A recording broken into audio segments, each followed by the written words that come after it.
मी सांगितलं ना तुम्हाला, की अजितदादा असं का वागतायत हे कळायला तयार नाही. कारण कुठंतरी पोरांना वाटत होतं मराठ्यांच्या, की चला अजितदादा आहेत, शिंदे साहेब आहेत, भाजपमधले अनेक शेकडो मराठ्यांचे आमदार मंत्री सध्या एका बाजूनं आरक्षणाच्या बाजूने आहेत, की मिळाला पाहिजे गोरगरिबांच्या लेकरांना. पण हे जातीवादी लोक पोचण्याचं काम अजितदादा का करतायत ही मात्र मोठी शंका आहे.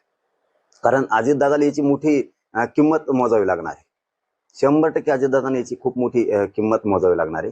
कारण त्यांचे जरी आमदार मंत्री असले तरी त्यांच्या मतदारसंघातल्या गोरगरीब मराठ्यांना आरक्षणाची गरज आहे आणि जो विरोध करतोय त्याला जाणून बुजून दिलं जात आहे. अजितदादाच्या सगळ्या आमदार मंत्र्यांनी विरोध करायला पाहिजे होता की याला देऊ नका, हा जातीवादी प्रचंड. पण पुढं असंही वाटतं की याला तात्पुरतं दिलं असेल.